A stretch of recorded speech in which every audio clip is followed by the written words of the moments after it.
시청자 여러분, 안녕하십니까? 10월 30일 금요일 JTBC 뉴스 아침엔 시작합니다. 전직 대통령 이명박 씨가 횡령과 뇌물수수 등의 혐의로 대법원에서 징역 17년형을 확정받고 다음 주 월요일 서울 동부구치소에 다시 수감됩니다. 지난 2월 보석으로 풀려난 지 8개월 만입니다. 이명박 씨는 입장문에서 법치가 무너졌고 나라의 미래가 걱정된다며 대법원 판결을 비판했습니다.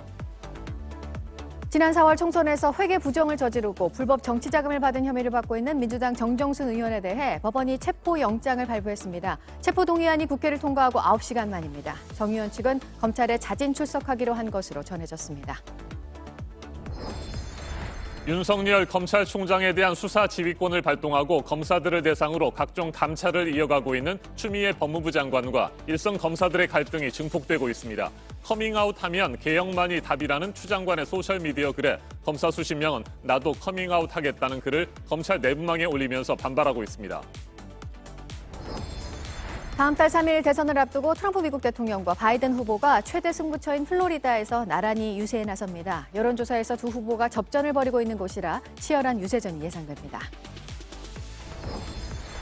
프랑스 남부 휴양 도시 니스에서 발생한 흉기 테러로 여성 2명과 남성 1명이 목숨을 잃고 여러 명이 다쳤습니다. 프랑스 당국은 이슬람 극단주의자의 테러로 판단하고 있습니다. 유럽연합과 교황 그리고 서방 국가들은 희생자를 애도하면서 테러를 강력하게 규탄하고 있습니다.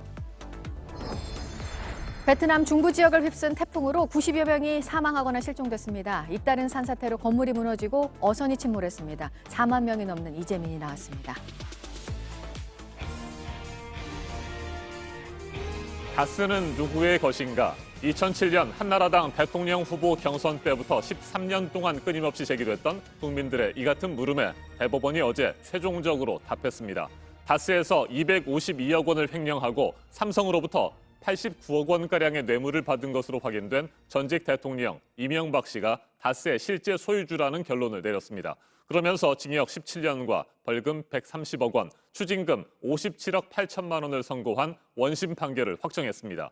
JTBC는 금고 이상의 형이 확정돼 전직 대통령으로서 누릴 수 있는 권리가 정지된 이 전 대통령의 호칭을 이명박 씨로 바꾸기로 했습니다. 네, 징역 17년 확정 소식을 듣고 이명박 씨는 법치가 무너졌고 나라 미래가 걱정이 된다고 했는데 다시 수감이 됩니다. 다음 주 월요일에 구치소에 들어갑니다. 먼저 오선민 기자입니다. 전직 대통령 이명박 씨에게 징역 17년이 확정됐습니다. 재판에 넘겨진 지 2년 반 만에 나온 결과입니다. 이 씨는 1992년부터 2007년까지 다스를 실제로 소유하면서 회사 돈 약 349억 원을 횡령하고 삼성그룹 등에서 163억 원가량의 뇌물을 받은 혐의 등으로 기소됐습니다. 1심에선 16개의 혐의 가운데 7개를 유죄로 보고 징역 15년과 벌금 130억 원, 추징금 82억 원을 선고했습니다. 항소심에선 뇌물로 인정된 금액이 9억 원가량 늘어 형량이 늘었고 징역 17년에 벌금 130억 원, 추징금 57억 8천여만 원이 선고됐습니다. 대법원은 항소심의 이 같은 판단을 그대로 확정했습니다. 이 씨가 다스의 실소유주로서 비자금 241억 원 등 총 252억 원을 빼돌렸다고 인정했습니다. 삼성그룹에선 다스의 미국 소송비 명목으로 89억여 원의 뇌물을 받았다고 봤습니다. 삼성이 뇌물을 준 배경엔 이건희 삼성그룹 회장의 특별 사면이 있다고 판단했습니다. 원세훈 전 국정원장으로부터 10만 달러의 국정원 특수활동비를 받아 사용한 것도 뇌물로 봤습니다. 국가정보원에서 넘어온 특수활동비 4억 원에 대해선 국고 손실 혐의가 있다고 결론 내렸습니다. 재판부는 항소심 재판부가 보석을 취소한 것에 불복해 이 씨가 재항고한 사건도 기각했습니다. 이 씨는 변호인을 통해 법원은 공정하지도 정의롭지도 못했다며 진실은 반드시 밝혀질 것이라고 밝혔습니다. JTBC 오선민입니다. 전직 대통령 이명박 씨는 BBK와 도곡동 땅 그리고 자동차 부품 회사 다스와 관련된 각종 의혹들이 제기될 때마다 계속해서 관련성을 부인했습니다. 새빨간 거짓말이라고 주장했습니다. 하지만 대법원의 어제 판결은 이 씨의 거짓말 주장이 오히려 거짓말이라는 사실을 명확하게 판단했습니다. 유한울 기자입니다. 2007년 한나라당 대선 후보 경선 때 박근혜 당시 후보는 이명박 후보를 양파처럼 까도 의혹이 계속 나온다면서 공격했습니다. 그러면서 제기한 게 BBK와 도곡동 땅 그리고 다스 관련 의혹이었습니다. 돌아온 건 물론 강력한 부인이었습니다. 여러분 이거 다 거짓말인 걸 아시죠? 한 방에 간다 그러더니 그 한 방에 어디 갔습니다? 허풍입니다, 허풍. 모두가 상대 진영의 음해라고 주장한 겁니다. 도곡당이 어디다고요? BBK가 어디가요? 새빨간 거짓말입니다. 결국 의혹을 아는 채로 경선과 본선에서 승리해 대통령에 취임했지만 임기 동안에도 다스는 대통령 소유가 아니라는 게 청와대의 변함없는 입장이었습니다. 이 문제가 다시 크게 불거진 건 퇴임 이후. 하지만 역시 답변은 같았습니다. 다스는 누구 거냐 이렇게 묻고 있습니다. 이 부분에 한 말씀 부탁드립니다. 그런 아닌데 물을 일은 아닌 것 같습니다. 예. 다스 관련 소송비를 삼성이 대납해줬단 이학수 전 삼성전자 부회장의 구체적인 진술이 나온 뒤로도 모르쇠는 계속됐습니다. 다스 소송비 대납 정말 관여 안 하셨습니까? 예. 그럼 김백준 씨한테 책임이 있다는 말씀이신가요? 하지만 대법원은 13년 동안 이어진 이 씨의 부인이 모두 거짓이었다는 판단을 내렸습니다. JTBC 유한울입니다. 대법원은 이명박 씨가 대통령이라는 공적 지위를 이용해 사적인 이득을 취한 것도 유죄로 결론을 내렸습니다. 최대 핵심은 삼성그룹에서 받은 89억 원가량의 뇌물입니다. 송우영 기자가 보도합니다. 다스는 2009년 미국에서 BBK 투자자문에 투자한 돈을 되찾기 위해 김경준 씨를 상대로 소송전을 벌입니다. 이 과정에서 현지의 유명한 대형 로펌을 선임합니다. 검찰은 다스가 이 로펌에 내야 할 수십억 원의 소송 비용을 삼성 측이 대신 내준 정황을 발견하고 이명박 씨를 기소할 때 혐의에 포함시켰습니다. 이 돈이 뇌물이라는 건 1심 때부터 인정됐습니다. 61억 8천만 원의 뇌물이 유죄로 판단됐습니다. 지난 2월 항소심에선 27억 원 정도 는 89억 원을 유죄로 판단했습니다. 검찰이 국민권익위원회를 통해 제보를 받아 추가로 대납한 돈을 찾아낸 것도 뇌물로 인정됐기 때문입니다. 소송비를 대신 내준 대가는 2009년 이건희 당시 삼성그룹 회장의 특별 단독 사면이었던 걸로 결론 났습니다. 앞서 지난 2018년 이학수 전 삼성그룹 부회장이 검찰에 보낸 자수서가 법정에서 공개됐습니다. 소송 비용을 대신 낸 것에 대해 나중에 사면에도 조금은 도움이 되지 않겠나 기대를 한 게 사실이라는 내용이었습니다. 대법원은 대통령이라는 공적 지위를 이용해 사적인 이득을 취하고 대가를 준 게 분명한 범죄임을 명확히 했습니다. 박근혜 전 대통령도 지난 7월 파기환송심에서 삼성으로부터 정유라 씨에 대한 승마 지원 등을 받은 혐의에 대해 유죄를 선고받았습니다. 검찰이 재상고해 박 전 대통령은 대법원의 두 번째 판단을 기다리고 있습니다. JTBC 송우영입니다. 지난 28일 검찰 내부망에 올라온 검찰개혁은 실패했다는 제목의 비판 글에서 촉발됐죠. 추미애 법무부 장관과 일선 검사들의 갈등이 증폭되고 있습니다. 어제 추미애 장관이 커밍아웃 해주면 개혁만이 답이라는 글을 소셜미디어에 게시하자 검사들은 나도 커밍아웃 하겠다며 더욱 반발하고 있습니다. 정종문 기자입니다. 추미애 장관은 어제 커밍아웃 해주면 개혁만이 답이라는 글과 함께 기사 링크를 올렸습니다.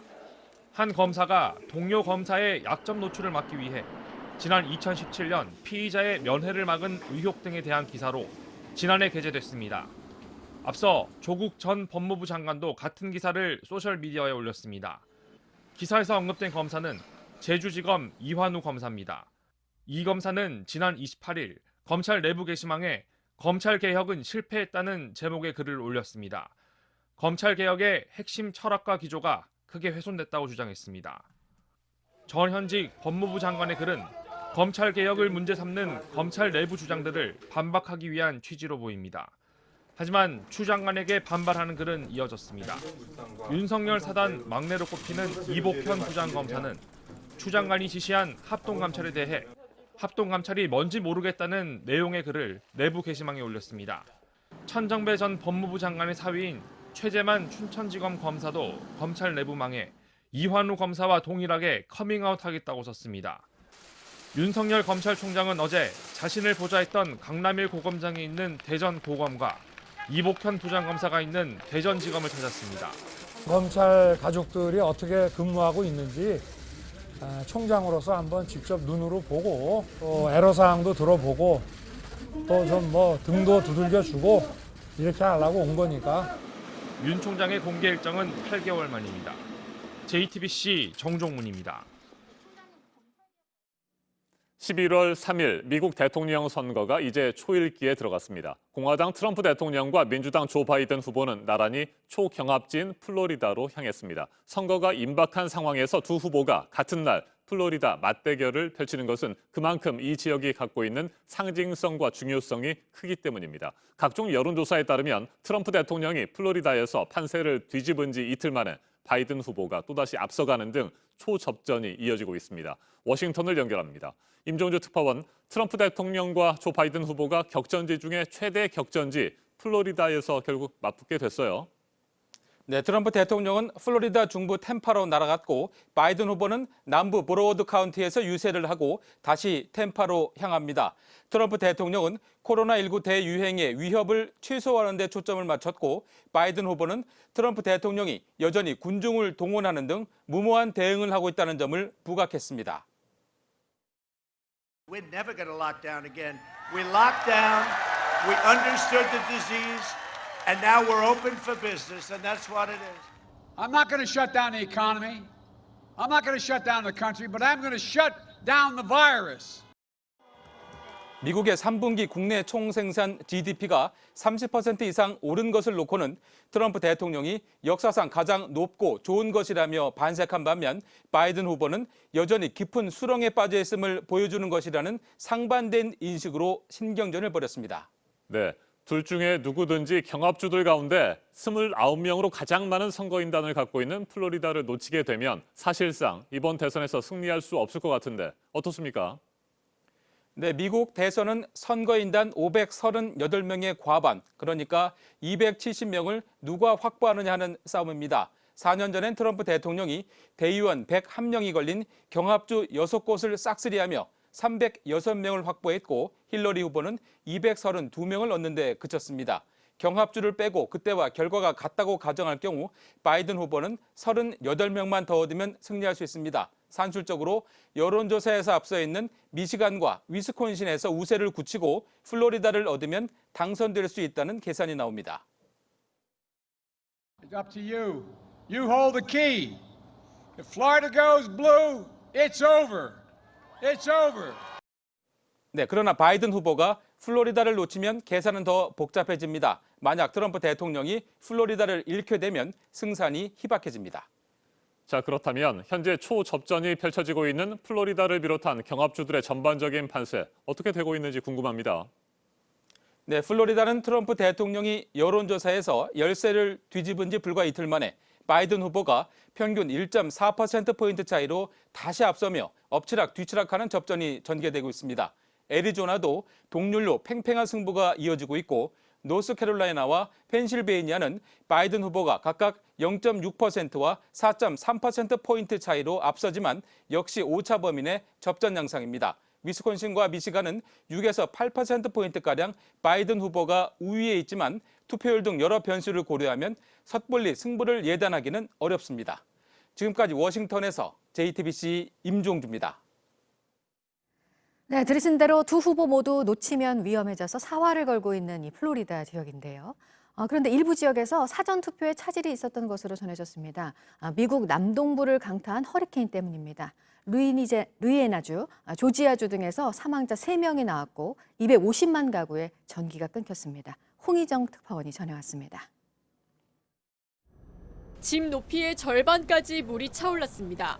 강한 바람에 도로 위 나무와 전봇대는 통째로 뽑혔습니다. 최고 시속 175km 강풍을 동반한 2등급 허리케인 제타가 현지 시간 28일 오후 미 남동부 해안 지역을 강타했습니다.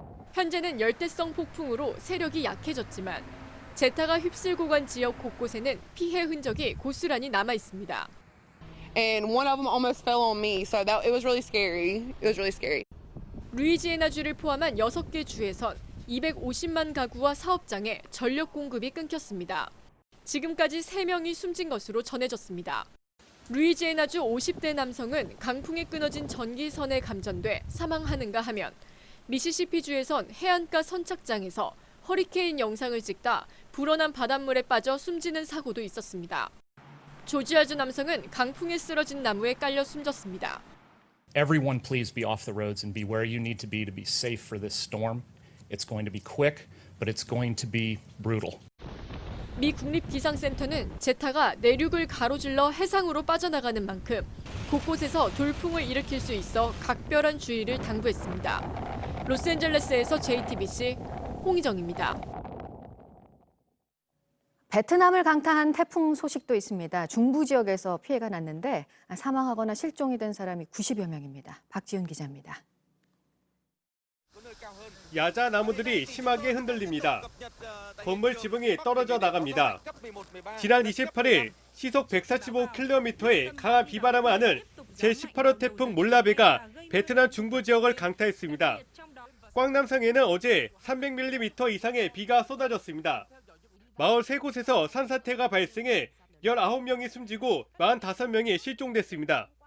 28일 오전에는 꽝웅 아이성과 잘 나이성에서 주택이 붕괴돼 4명이 목숨을 잃었습니다.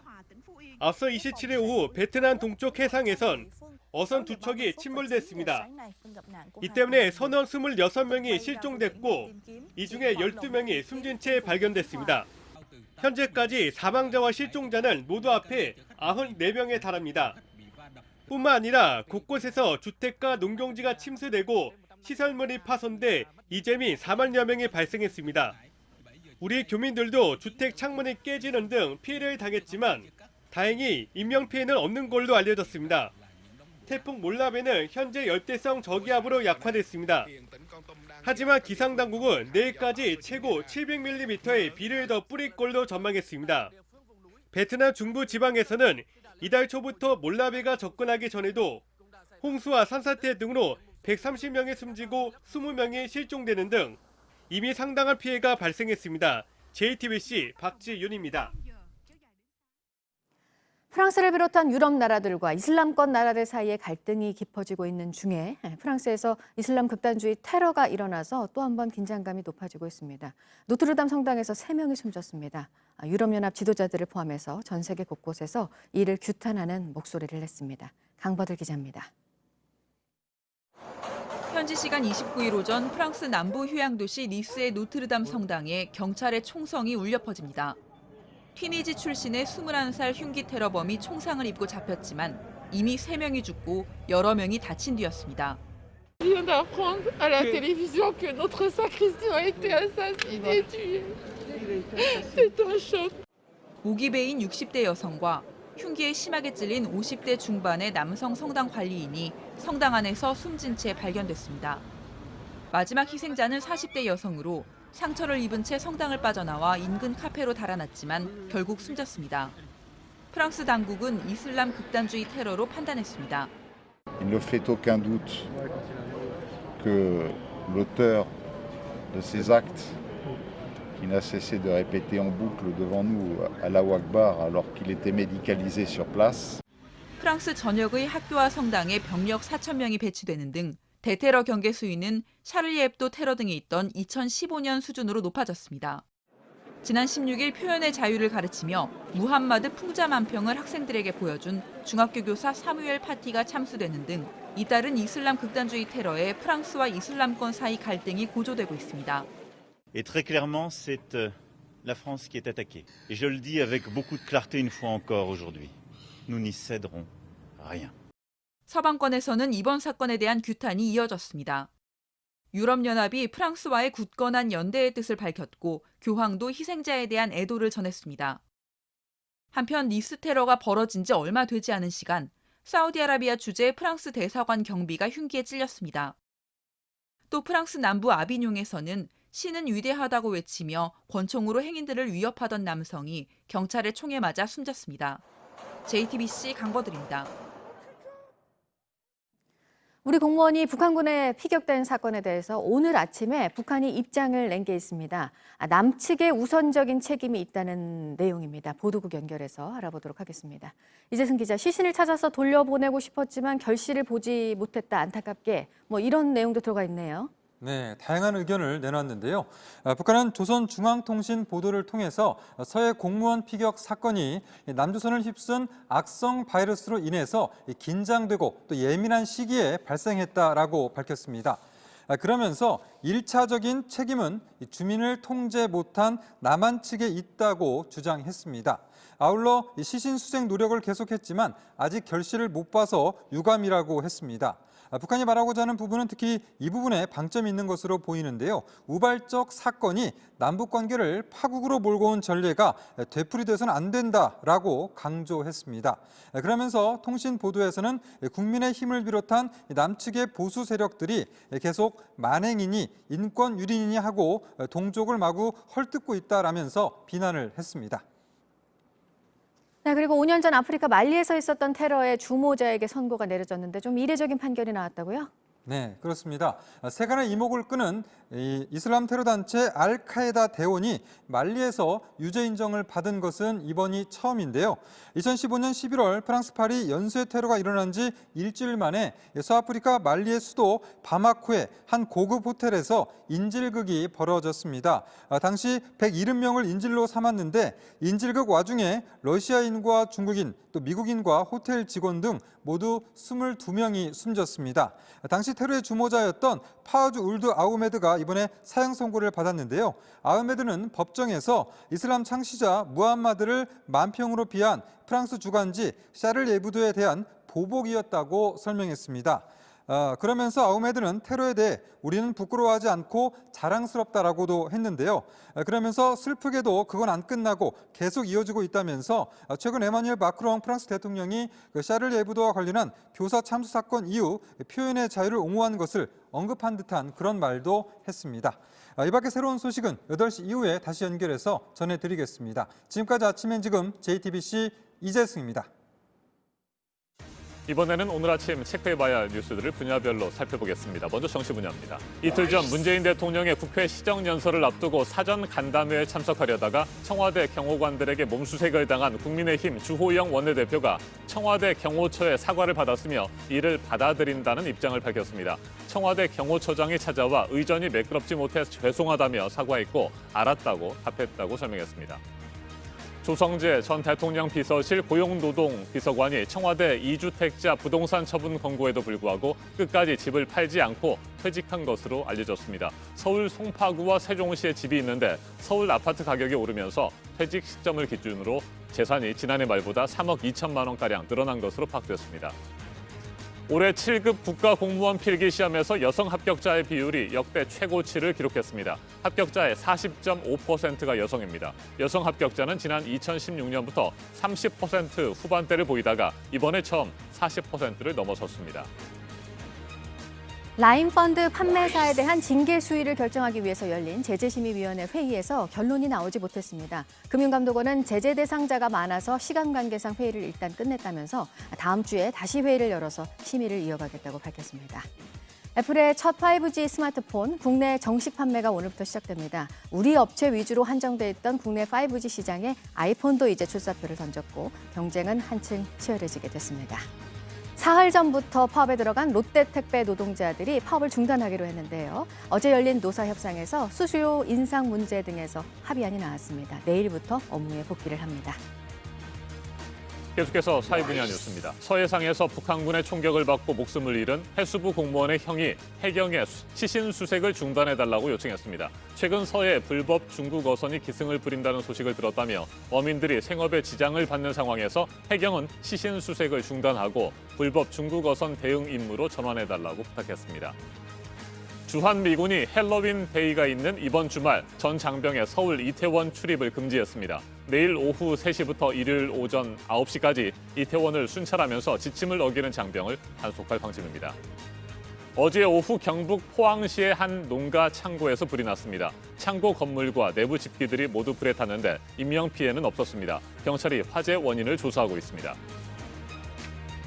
도난된 불교 문화재들이 경매에 나와서 경찰이 수사를 시작했었고 32점을 회수를 했습니다. 조계종은 회수한 이 문화재들이 원사찰로 돌아갈 수 있도록 지원을 할 계획입니다.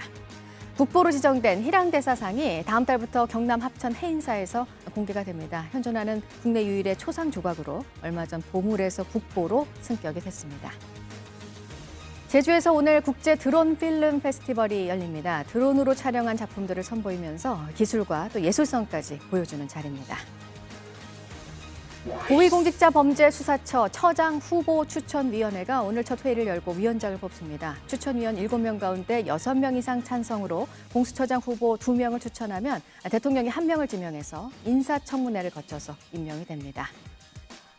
LG화학의 배터리 사업 분사 여부를 결정하는 주주총회가 오늘 열리는데요. 소액 주주들이 반발하고 있고 2대 주주인 국민연금도 반대를 하기로 결정을 했습니다. 종합편성방송사 설립 과정에서 자본금을 불법 충당한 MBN의 장승준 사장이 경영 일선에서 물러났고 오늘은 방송통신위원회에 행정처분이 내려질 예정입니다. 분야별 뉴스들 체크해드렸습니다. 날씨도 체크해드립니다. 오늘 아침 어제보단 덜하지만 여전히 쌀쌀합니다. 하지만 낮부터는 20도 안팎까지 기온이 크게 오르면서 다시 온화한 가을 날씨를 보이겠습니다. 그만큼 일교차가 크니까요. 옷차림에 유의하시기 바랍니다. 오늘도 대체로 맑은 가운데 메마른 날씨가 이어집니다. 제주 산간에는 건조주의보가 내려졌는데요. 그 밖의 지역에서도 대기가 건조해 산불 등 화재 예방에 주의하셔야겠습니다. 토요일인 내일은 맑고 대체로 선선한 날씨가 예상됩니다. 일요일인 모레는 오랜만에 비 소식이 있는데요. 일요일 아침에 수도권을 시작으로 강원과 충청 그리고 전라도에 비가 올 것으로 보입니다. 현재 기온은 서울 6도, 대전 4도, 전주 5도, 부산 12도로 어제보다 1도에서 3도 높습니다. 낮 최고 기온은 서울 19도, 광주와 부산 20도로 역시 어제보다 1도에서 3도 높겠습니다.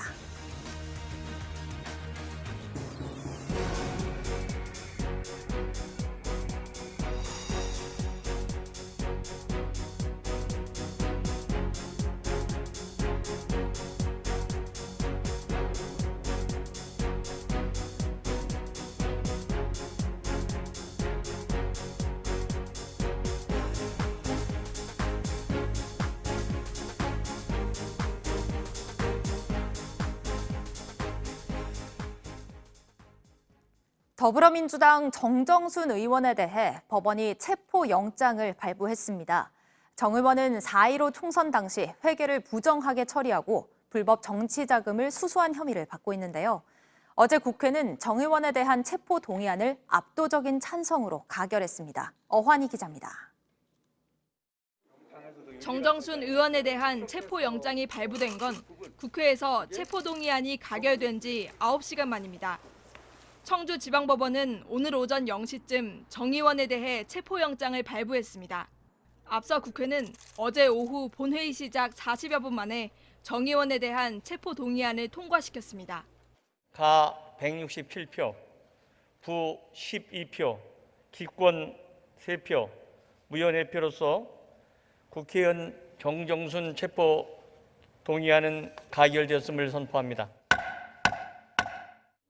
현역 의원의 체포동의안이 처리된 건 지난 2015년 박기춘 전 의원 이후 5년여 만입니다. 청주지법은 어제 저녁 국회로부터 체포동의 요구서 회신을 받자마자 영장 심사에 들어간 것으로 전해졌습니다. 체포영장은 발부됐지만 검찰이 강제 신병 확보에 곧바로 나설지는 미지수입니다. 정 의원이 자진 출두 의사를 내비쳤기 때문입니다. 정 의원 측은 국회 체포동의안 가결 후 검찰에 자진 출석하겠다는 입장을 밝힌 것으로 전해집니다. 정 의원은 지난 4.15 총선 당시 회계를 부정하게 처리하고 불법 정치자금을 받은 혐의로 수사 대상에 올랐습니다. 하지만 8차례에 걸친 검찰 소환에 응하지 않아 체포영장이 청구되기에 이르렀습니다. JTBC 어환입니다.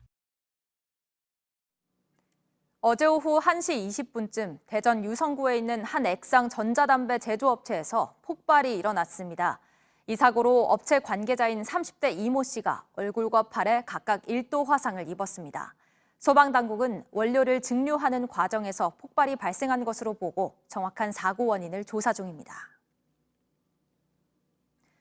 어제 오전 11시 반부터 서울 영등포구 양화대교 아치 위에 올라가 농성을 벌인 50대 남성이 6시간 만에 스스로 내려왔습니다. 이 남성은 지난 22일에도 같은 곳에서 7시간가량 시위를 벌이다 내려왔습니다. 경찰은 이 남성이 경찰서 민원 처리에 불만을 품고 시위를 벌인 것으로 파악하고 있습니다.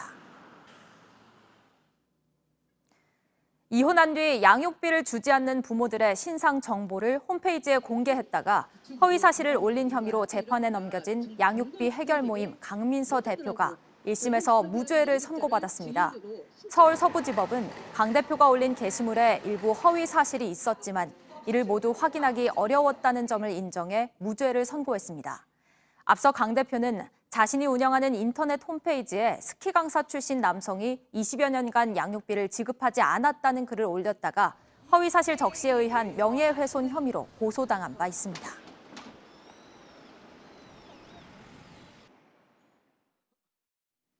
지구촌 곳곳의 소식을 전문가의 깊이 있는 분석과 함께 전해드리는 아침엔 세계 시간입니다. 한일 외교 당국이 스가 일본 총리 취임 이후 첫 번째 국장급 협의를 어제 서울에서 진행했습니다. 강제징용 배상 판결을 비롯한 두 나라의 갈등 현안을 놓고 의견을 교환한 것으로 전해지고 있습니다.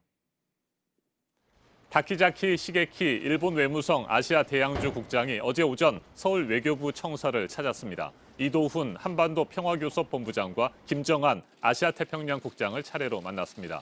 양국의 외교 당국 관계자들이 얼굴을 맞대고 만난 것은 8개월 만이자 스가 내각 출범 이후 처음입니다. 우리 외교부는 일본의 수출 규제에 대해 문제를 제기했고 일본 측은 강제징용 기업의 자산 현금화를 우려하면서 한국 정부가 선제적 해법을 내놓아야 한다는 기존 입장을 고수한 것으로 알려졌습니다. 사실상 어제 만남은 양측의 의견 차를 다시 한번 확인하는 데 그쳤다는 평가도 나옵니다.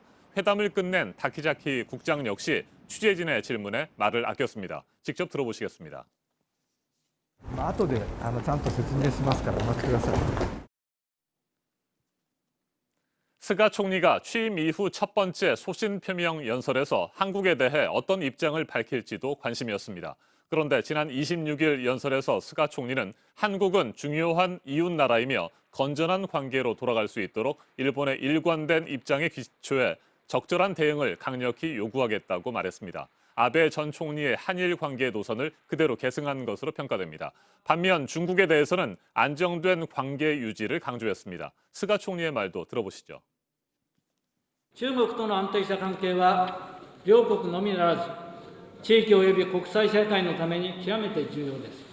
ハイレベルの機会を活用し、主張すべき点はしっかり主張しながら共通の諸課題について連携してまいります。 스가 총리는 미국과의 동맹 강화에도 총력을 기울이고 있습니다. 지난 26일 일본 자위대와 미군의 합동 군사훈련 킨소드가 코로나19 이후 처음으로 진행됐습니다. 특히 이번 훈련은 중국과 일본의 영유권 분쟁 지역인 센카쿠 열도 방위에 초점을 맞추면서 미일 양국이 중국에 대한 견제 의도를 보다 확실히 했다는 평가가 나옵니다. 꼬일 대로 꼬인 매듭이 여전히 풀리지 않고 있는 한일 관계와 스가 총리의 주변국 외교 전략, 일본 전문가와 좀 더 자세하게 짚어보겠습니다. 조진구 경남대 극동문제연구소 교수 전화로 연결돼 있습니다. 교수님 안녕하십니까? 예, 안녕하십니까? 네, 먼저 어제 있었던 한일 외교 당국의 만남부터 짚어보죠. 스가 내각이 출범한 이후 첫 번째 만남이었는데 서로의 입장 차이만 확인했을 뿐 진전이 없었다는 평가가 나오고 있습니다. 어떻게 보세요? 네, 표면적으로 양국 외교 당국이 발표한 바에 의하면은 진전이 없는 것처럼 보이지만, 네. 그렇다고 해서 전혀 진전이 없는 거냐 하면 그렇지는 않은 것 같아요. 그 9월 16일 날 스가 정권이 출범한 이후에 지난 10월 8일 날 한일 기업인 특별 입국 절차라는 합의가 있었어요. 그래가지고 그 합의 이후에 국장급이 처음으로 만났다는 데 의미가 있고요. 저는 어제 그 우리 외교부에서 발표한 것 중에 하나 관심을 이미 가는 건요. 이제까지 그 발표 없었던 표현이 있었어요. 다시 말씀드리면은 일본 정부와 피고 기업들이 문제 해결을 위해 보다 성의 있는 자세를 보일 필요가 있다. 이런 말을 외교부의 보도자료에서 발표가 됐거든요. 네. 그렇기 때문에 일본은 일본 측의 입장을 설명했지만은 우리는 좀 더 명확하게 아마 일본 측에 요구를 하지 않은 건가 하는 생각이 들어요. 이 표현은 아마 보다 성의 있는 자세라는 것은 아마 기업, 일본의 기업이죠. 기업에게 사죄나 반성을 표명을 요구한 것이 아닌가 하는 그런 생각이 들어요. 그래서 조금 이거에 대해서 이제 일본 측도 뭐 나름 이제 앞으로 검토를 해가겠습니다만 이거를 계기로 해서 조금 더 당국 간의 협의를 계속해 간다면은 좋은 뭐 성과도 내지 않을 수 있을까 하는 그런 기대를 좀 하고 싶어요. 네. 그런데 스가 총리 첫 번째 소신 표명 연설에서 한국에 대해 전혀 달라진 것 없이 기존 입장만 밝혔습니다. 별다른 언급도 하지 않았고요. 냉담했다는 평가까지 나오는데 이건 어떻게 보세요? 뭐 냉담했다고까지 평가하는 것도 뭐 가능합니다. 그렇지만 네. 중요한 것은 한국에 대해서 아주 중요한 이웃나라라는 표현을 썼어요. 처음으로 총리가 되고 나서 국회에서 한 연설이거든요. 그래서 저는 이 부분을 좀 주목을 하고 싶어요. 한국에 관해서 만약에 전혀 언급이 없었다고 한다면은 아주 냉담하다고 그렇게 평가를 할 수 있을 텐데 기존에 뭐 때로는 사용하거나 때로는 사용하지 않거나 했었습니다만 아주 중요한 이웃나라라는 표현을 썼다는 것은 한국과의 관계를 앞으로 잘 해보고 싶은 의지가 있다는 걸 보여주는 것 같아요. 또 일본 내에서도 북한이나 한국에 대한 한반도 외교 전반적으로 좀 변화가 있어야 한다는 목소리가 있어요. 이러기 위해서는 당사자와의 협의가 가장 중요하기 때문에 이번 연설에서도 스가 총리는 북한의 김정은 위원장과의 직접 만날 의사를 표명했습니다만 역시 한국과의 문제에도 한국 대통령과 직접 만나서 협의할 필요가 있다. 이런 목소리가 있기 때문에 아마 저는 앞으로 중요한 계기가 될 수 있을 거라는 그 기대가 있습니다. 네. 그럼에도 불구하고 스가 총리, 우리나라보다는 중국에 대해서 상당히 호의적인 반응을 보였다. 이런 평가도 나오고 있습니다. 미일 동맹 강화에 총력을 기울이는 모습도 보였고요. 미국과 중국 사이에서 균형을 잡으려는 시도로 해석되는데 이 같은 전략 성공할 수 있을까요? 성공할 수 있는지는 성급하게 판단하기 어렵습니다만 일본이나 한국이나 사실 같은 입장이에요. 군사적으로 본다면은 중국은 좀 위협적인 요소가 있고요. 경제적으로 본다면은 한국이나 일본이나 가장 큰 교역 상대국이 중국이에요. 그렇기 때문에 더군다나 금방 말씀하신 대로 일본의 외교의 핵심은 미일 동맹인데 미국을 공통의 동맹국으로 갖고 있다는 것도 한국과 비슷해요. 다만 문제는 경제적으로는 중국과의 관계를 계속하고 싶지만은 군사적인 그런 위협에 대해서 어떻게 대응할 것이냐는 그런 문제가 있어요. 또 중국이라는 나라의 정치적인 특성상 보면은 기본적인 가치를 공유할 수 있는 그런 나라냐 중국이 하면 또 그렇지도 않거든요. 그렇기 때문에 결국은 미국과 중국 사이에서 등거리 외교가 가능하냐 이런 어려운 측면에서 본다면 중국과의 관계를 관리는 하고 싶지만 그렇다고 해서 중국에게 완전히 이해를 표하거나 해서 우리가 생각하는 미국과 거의 같은 수준의 관계를 할 수 있냐 그렇지는 않아요. 그렇기 때문에 조금 어려운 저희도 같이 어려운 국면이지만 이런 문제를 같이 한번 논의하는 계기를 양국이 좀 만드는 것이 중요하지 않을까 이런 생각이 듭니다. 알겠습니다. 조진구 경남대 극동문제연구소 교수였습니다. 한일 외교 당국의 어제 회담에 대해 우리 외교부의 한 당국자는 그동안은 안개가 끼어있는 강가에서 서로 건너오라고 요구만 했었다면 이제 안개가 걷히고 앞에 놓인 뻘밭과 지뢰 등을 확인하고 있는 상황이라고 비유했습니다. 지금부터는 눈앞에 놓인 장애물들을 어떻게 없애고 서로를 향해 나아갈 것인지 한일 양국 모두의 깊은 고민이 필요한 시점입니다. 지금까지 아침엔 세계였습니다.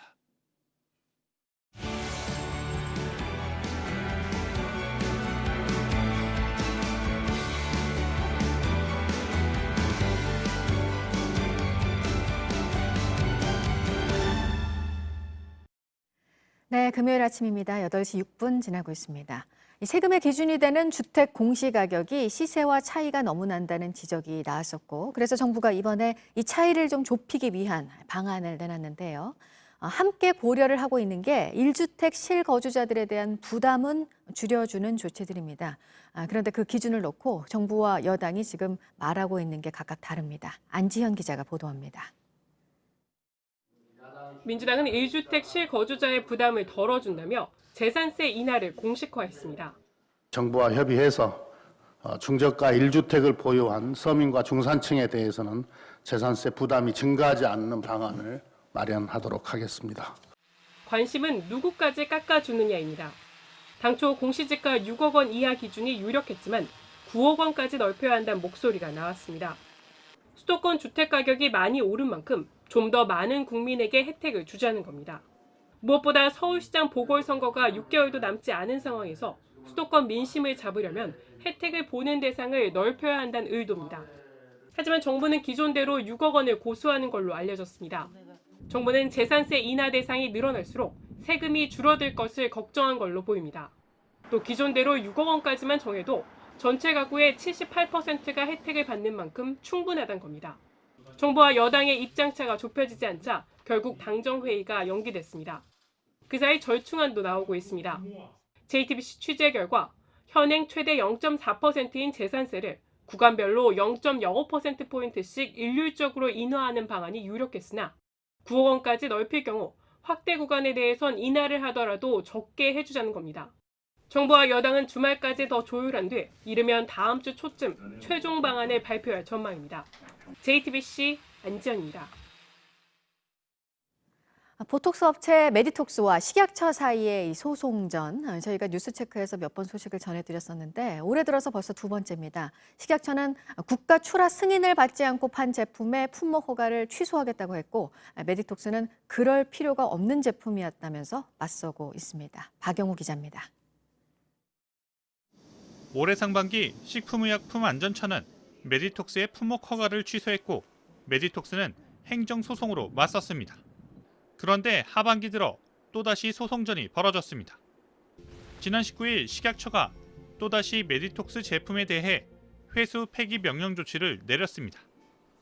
국가 출하 승인을 받지 않고 판매했다는 이유에서입니다. 승인을 면제받는 보톡스는 수출용뿐인데 내수용으로 팔았다는 겁니다. 하지만 메디톡스는 도매상을 거친 수출용 제품이라고 반박합니다.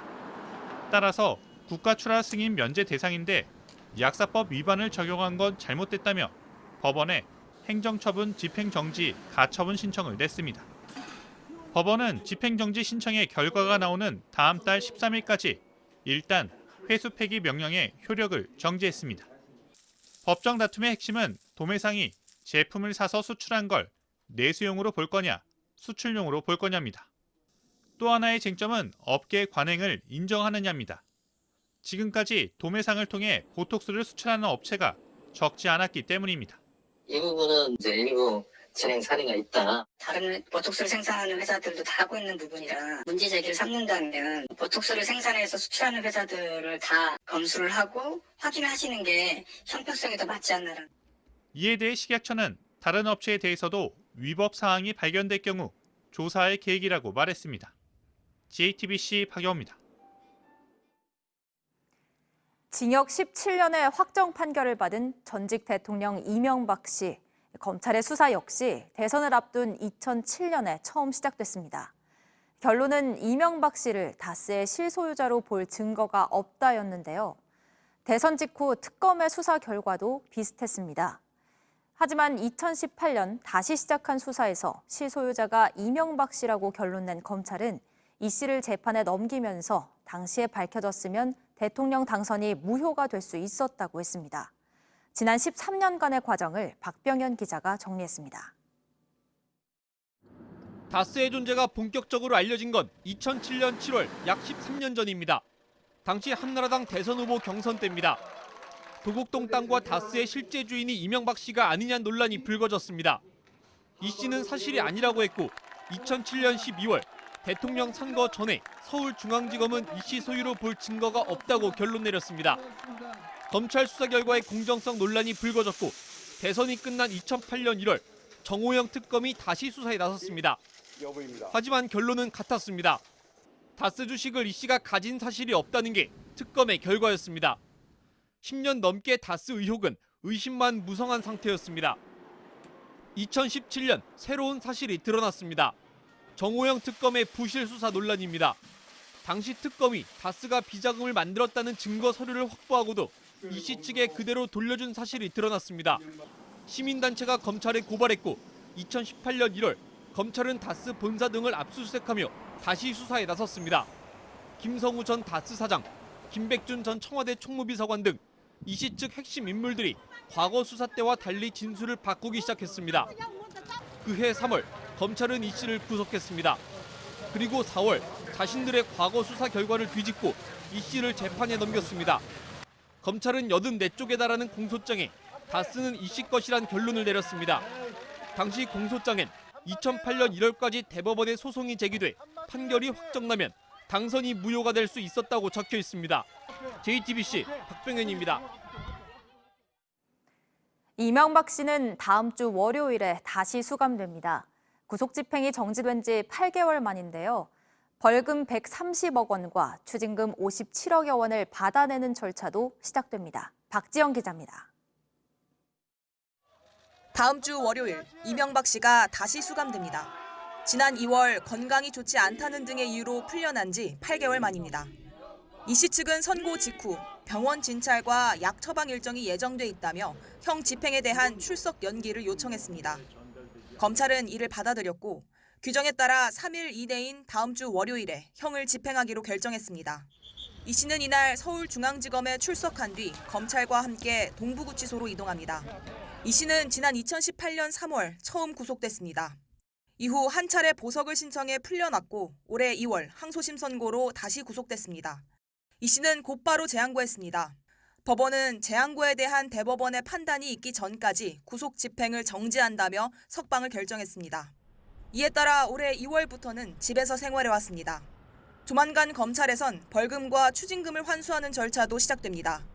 이 씨는 벌금 130억과 추징금 57억 8천여만 원을 내야 합니다. 이 씨의 논현동 자택과 부천시 공장 부지 등 111억 원가량의 재산은 처분하지 못하도록 법원이 묶어놓은 상태입니다. 벌금과 추징금을 내지 않으면 검찰이 이 재산들을 강제로 경매에 붙일 수 있습니다. JTBC 박지영입니다. 자동차 부품회사 다스를 실제로 소유하면서 회사 자금을 횡령하고 삼성으로부터 거액의 뇌물을 받은 혐의로 재판을 받아왔죠. 전직 대통령 이명박 씨에 대해 대법원이 징역 17년형을 확정했습니다. 이명박 씨는 법치가 무너졌다, 나라의 미래가 걱정된다는 입장을 밝혔습니다. 김광삼 변호사 자리 함께했습니다. 어서 오십시오. 네, 안녕하세요. 네, 징역 17년, 벌금 130억 원, 추징금 57억 8천만 원이 확정됐습니다. 네. 대법원이 이 같은 최종 결론을 내리게 된 근거부터 살펴보죠. 일단 항소심 판결 자체에 이제 문제가 없다는 취지겠죠. 그리고 지금 이명박 전 대통령의 범죄 혐의는 크게 두 가지예요. 첫 번째가 이제 뇌물이고요. 두 번째가 이제 횡령인데 뇌물에 관한 것은 한 94억 정도 되는데 이게 삼성과 관련된 게 한 89억 정도 네. 됩니다. 그래서 그리고 이제 그 횡령과 관련해서는 이제 우리가 이렇게 13년 동안 계속적으로 논란이 있었던 다스의 실소유주냐 아니냐였는데 이제 다스의 실소유주라고 인정을 한 거죠. 그렇기 때문에 다스와 관련된 어떤 비자금이랄지 아니면 법인카드 썼더랄지 이런 것들이 횡령 금액으로 인정이 되는 거예요. 그래서 그게 한 252억 정도 됩니다. 그래서 결과적으로는 어제 대법원 판결로서 이제까지 다스의 실소유주가 누구냐, 네. 이명박 전 대통령이라는 것을 대법원에서 판결로서 이제 종지부를 찍었다 이렇게 볼 수 있습니다. 네. 그리고 이제까지 이명박 전 대통령은 다스 자체는 본인이 소유하고 있는 게 아니고 형인 이상은 씨 그리고 고 처남인 김재정 씨가 갖고 있다고 계속 주장을 했지만 대법원은 이명박 전 대통령이 설립에도 적극적으로 관여했고 또 설립 이후에 경영에도 자신의 아들과 같이 관여를 했다는 그런 전체적인 어떤 증거에 의해서 다스가 이명박 씨의 소유다 이렇게 판결을 한 거죠. 네, 다스도 그렇고요. BBK, 도곡동 땅, 이와 관련된 의혹들이 계속해서 제기될 때마다 새빨간 거짓말이다 이렇게 네. 주장을 하지 않았습니까? 그런데 그 새빨간 거짓말이라고 하는 이명박 씨의 주장이 거짓말이다 이렇게 결론을 내린 거예요. 네, 맞습니다. 그런데 사실 이 다스와 관련된 거, BBK와 관련된 것이 2007년도 한나라 경선 때부터 문제가 됐던 거거든요. 네. 그런데 그 당시에 이제 검찰이 수사를 했었는데 대선 2주 전에 검찰이 무혐의를 내렸어요. 근데 만약에 이 당시에 검찰이 제대로 수사를 해서 문제가 있었다고 판단을 하고 기소를 한다랄지 그랬다고 한다면 제대로 수사를 했다고 한다면 이명박 전 대통령이 사실 당선이 되기 어렵겠죠. 그런데 또 한 번의 기회가 당선이 된 다음에 2008년도 1월에 이제 특검이 시작이 됐거든요. 그래서 그 특검 자체도 사실은 굉장히 좀 부실한 수사였다 이런 평을 받을 수밖에 없는 거고 왜냐하면 결론적으로 무혐의를 내렸잖아요. 그런데 나중에 알고 보니까 다스와 관련된 비자금 120억 정도 이런 것들이 그 당시에 문건이 발견이 됐다는 거예요. 근데 이런 거에 대해서 덮은 게 아니냐. 그래서 이제 두 번째로 사실은 실체 진실을 발견할 수 있는 기회를 놓치게 된 거고 그 이후에도 이제 계속 논란이 있다가 결국 검찰에서 2018년도에 수사를 시작했잖아요. 네. 그런데 검찰에서 압수수색이랄지 아니면 측근들 진술의 어떤 근거에서 수사를 했는데 단 4개월밖에 걸리지 않았어요. 그러니까 13년 동안 논란이 있었는데 검찰이 마음을 먹고 정말 공정하고 정의롭게 수사를 했다고 한다면 몇 개월 만에 결론이 날 수 있는 것이 사실은 2007년도부터 이렇게 오랫동안 다스가 누구의 소유냐에 대해서 상당히 논란이 있었던 거죠. 네, 그런 부분들도 검찰이 국민들로부터 불신을 받고 검찰 개혁이 필요하다. 뭐 이렇든 주장에 설득력을 주는 부분인 것 같아요. 뭐 검찰 개혁을 하는 데 있어서 가장 중요한 부분이 뭐 일단 정권의 뭐 신여 하수인 그리고 뭐 살아있는 권력에 따라서 칼춤을 추는 이런 거에 대해서 비판을 받아왔잖아요. 네. 그게 이제 전형적인 경우가 바로 이명박 전 대통령에 대한 검찰 수사였지 않나 싶습니다. 네. 어제 대법원의 확정 판결이 나온 이후에 이명박 씨 측에서 공식 입장문을 냈습니다. 법치가 무너졌다. 나라의 미래가 걱정된다. 진실은 반드시 밝혀질 것이다. 뭐 이런 의견을 낸 건데 이런 걸 보면 뭐 자신의 과오를 뭐 전혀 인정하지 않는 것 같습니다. 지금도. 법치가 무너졌다는 것은 제가 볼 때는 뭐 한 경찰이랄지 이제 검찰 수사 네. 과정에서 이제 그런 얘기를 할 수 있다고 봐요. 왜냐하면 수사 과정에 있어서 자기에게 좀 부당한 측면 이런 걸 문제를 제기할 수 있는데 우리나라가 사실 법치국가 아닙니까? 그래서 1심, 2심, 3심까지 다 재판 과정을 거쳤단 말이에요. 그럼 그 과정에서 자기가 억울한 측면을 뭐 당연히 주장할 수 있고 또 변호사 통해서 변론을 할 수 있고 또 검찰이 제출한 증거에 대해서 반박할 수 있는 기회가 여러 차례 있었잖아요. 그럼에도 불구하고 대법원 판결까지 이제 확정이 난 사안에 대해서 이제 법치주의가 무너졌다 이렇게 말하는 것은 맞지 않는 것 같습니다. 그리고 일부 언론이랄지 아니면 국민들이 요구하는 것처럼 대법원의 판결이 확정이 됐다고 한다면 이제까지 어떤 자기의 잘못, 과오 이런 부분에 대해서 좀 사과를 하는 게 맞지 않나 싶어요. 이제 그럼에도 불구하고 대법원 판결에 확정이 된 것까지 부인하는 것 자체는 어쨌든 간에 전직 대통령을 했던 사람으로서 적절하지 않다 이렇게 봅니다. 네. 그럼에도 불구하고 이 씨 측 변호인은 어제 선고가 나온 직후에 재심 또는 법이 허용하는 모든 수단을 통해서 진실이 밝혀지도록 노력하겠다. 이렇게 얘기를 했습니다. 뭐 실제로 뭐 그런 절차들이 진행될 가능성도 있다고 보십니까? 저는 이제 개인적으로 볼 때 이제 정치적 수사다 이렇게 봅니다. 그래서 대법원 판결이 확정됐고요. 또 거기에 관한 증거, 그러니까 유죄의 증거로 쓰인 것들이 엄청 많거든요. 그래서 그 중에 설사 뭐 일부에서 뭐 유증을 했다랄지 그런 것이 나온다 할지라도 대법원 판결을 뒤집기는 굉장히 어려울 거예요. 그리고 재심이라는 게 굉장히 까다롭습니다. 왜냐하면 3심까지 재판을 받았는데 그 재판을 다시 뒤집는다는 것 자체는 이제 우리나라 법치주의랄지 이제 법 시스템상 그게 허용하기가 어려운 측면이 있거든요. 네. 그래서 재심 사유로 해서 이 대법원 판결을 확정을 어떻게 보면 뒤집으려고 한다면 결과적으로 새로운 증거가 있어야 하는데 그 새로운 증거를 어떻게 찾을 것인가 그거에 대해서는 굉장히 회의적이다 볼 수 있고 뭐 재심은 굉장히 어렵다 이렇게 봅니다. 네. 구속 집행정지로 그동안 집에 머물러 왔었는데 이제 다음 주 월요일에 다시 수감이 되는 겁니다. 서울 동부구치소로 일단 가는 것으로 전해지고 있는데 형이 확정됐기 때문에 이제 뭐 미결수가 아니라 기결수 아니겠습니까? 그렇다고 한다면 교도소로 이관되는 겁니까?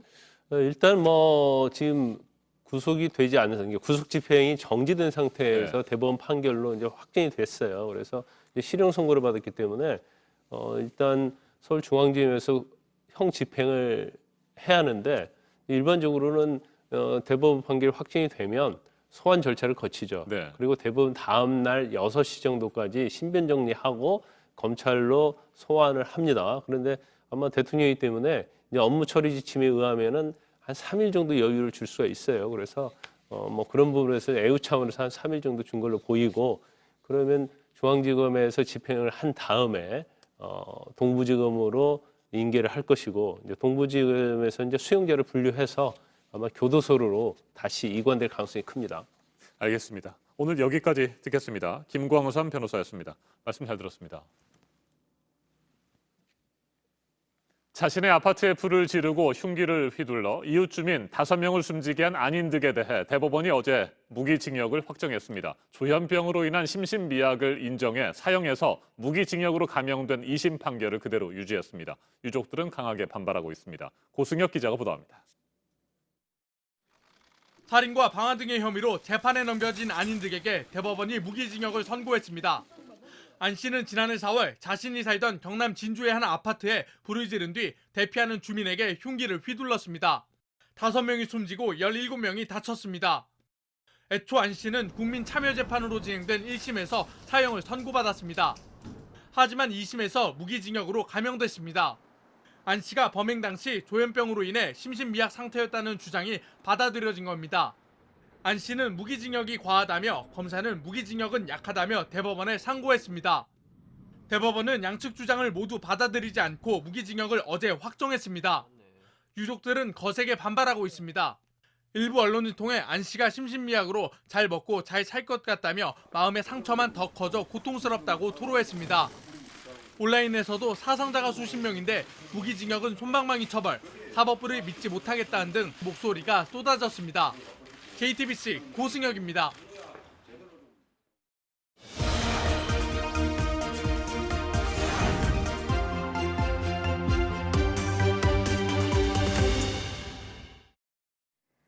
네, 언제쯤 다시 우리가 그 고마움을 잘 몰랐던 일상을 누릴 수 있을지, 이제 낙엽도 떨어지고 찬바람도 불어서 그런지 누릴 수 없는 것들에 대한 그리움이 더 깊어지는 요즘입니다.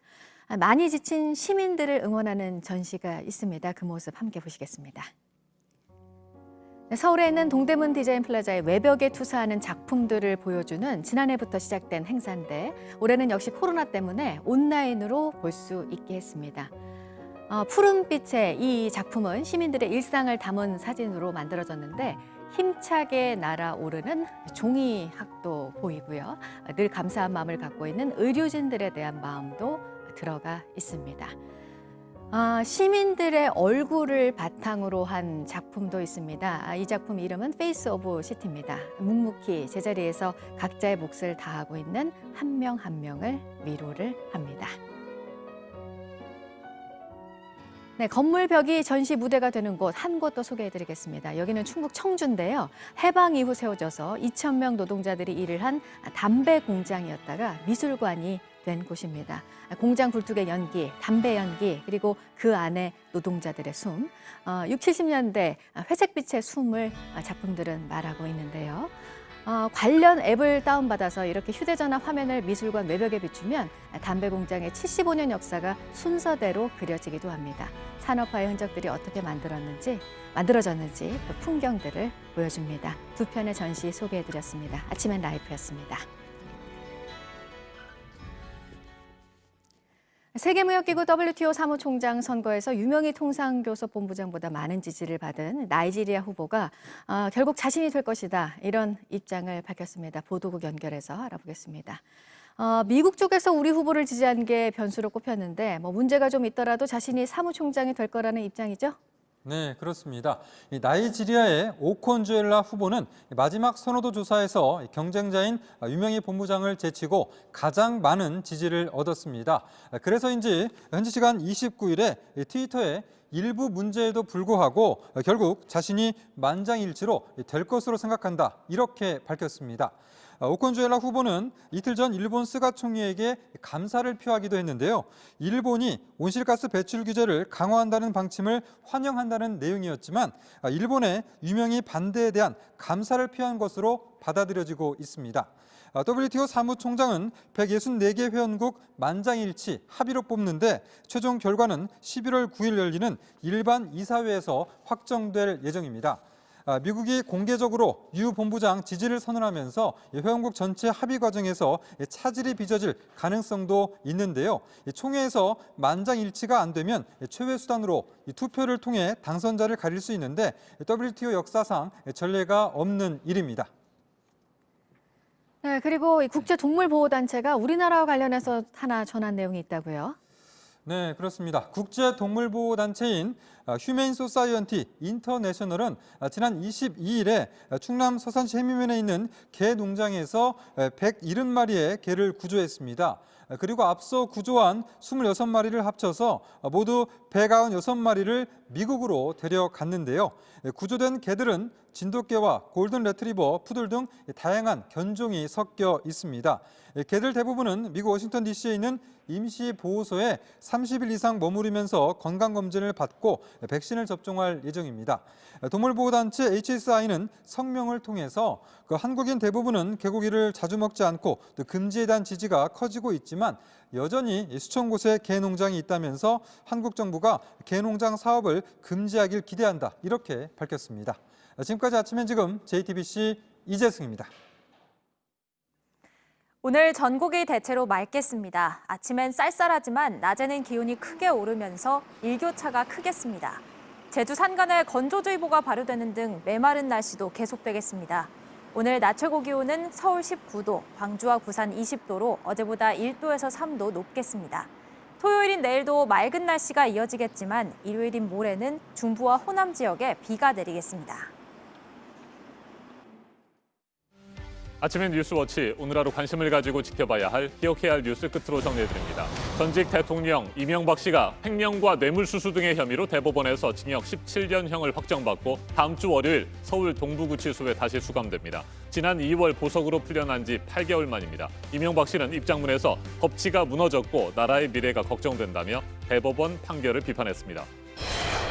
지난 총선에서 회계 부정을 저지르고 불법 정치 자금을 받은 혐의를 받고 있는 민주당 정정순 의원에 대해 국회에서 체포 동의안이 통과되고 9시간 만에 법원이 체포 영장을 발부했습니다. 정 의원 측에서는 검찰에 자진 출석하겠다는 입장을 밝힌 것으로 전해졌습니다. 윤석열 검찰총장에 대한 수사 지휘권을 발동하고 검사들을 대상으로 각종 감찰을 이어가고 있는 추미애 법무부 장관과 일선 검사들의 갈등이 증폭되고 있습니다. 커밍아웃하면 개혁만이 답이라는 추 장관의 소셜미디어 글에 검사 수십 명은 나도 커밍아웃하겠다는 글을 검찰 내부망에 올리면서 반발하고 있습니다. 이번 미국 대선 최대 승부처로 꼽히는 플로리다에서 두 후보가 나란히 유세에 나섰습니다. 트럼프 대통령은 경제활동 재개를 부각시켰고 바이든 후보는 코로나 대응 실패를 집중 공격했습니다. 오늘 전해드릴 소식은 여기까지입니다. 이상으로 JTBC 뉴스 아침엔 금요일 순서 모두 마치겠습니다. 건강한 주말 보내시기 바랍니다. 고맙습니다.